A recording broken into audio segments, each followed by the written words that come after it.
5 seconds.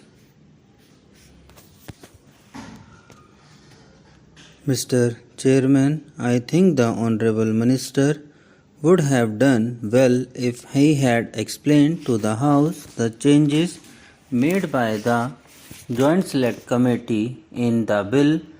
I think it is the duty of the Minister when important changes are made to come and explain what is the real significance and import of those changes. Anyway, coming to the bill proper, though some important changes are made in many respects, I think that it needs to be improved.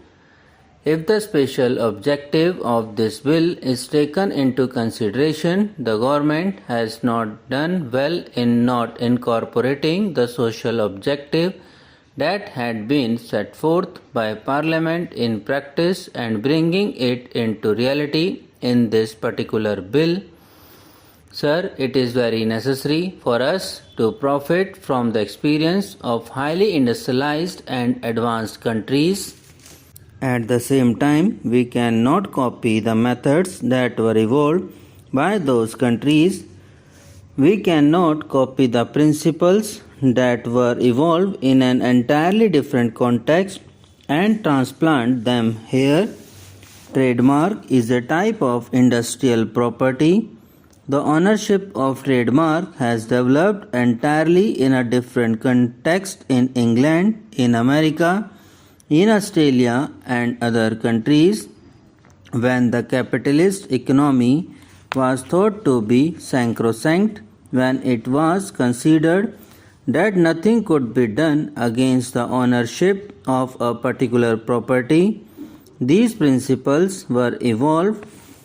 Here, when we have set before us the social objective of establishing a socialistic pattern of society, when we have decided to have, besides a heavy industries sector, a cottage industries sector and a small industries sector, it is perfectly obvious that we cannot transplant those principles and ideas without the necessary modifications.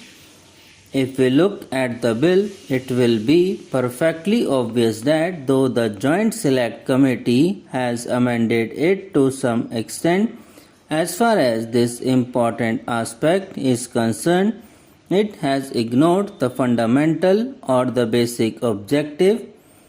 Let me illustrate my point. Whereas I have just now informed the House, our social objective is to establish a socialist pattern of society, but we also envisage a heavy industries sector, a cottage industries sector and also a small industries sector.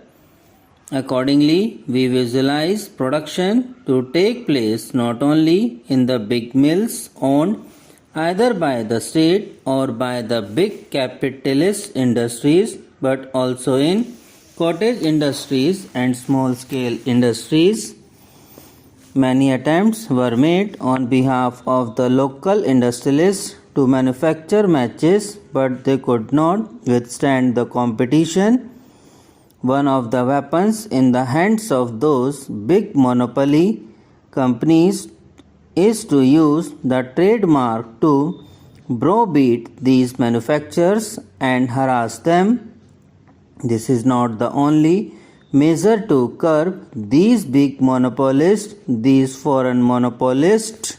We should see that this particular trademark does not become a weapon in the hands of those big monopolists to browbeat the small industrialist. Sir Dat, devoted follower of Gandhiji and the present member of the All India Khadi and Village Industries Board, Shri Satish Das Gupta, has brought out in his brochure, which I think was circulated to all the members of Parliament, as to how these big monopolists are endangering the very existence of small industries, and that too especially of the handmade and cottage industries.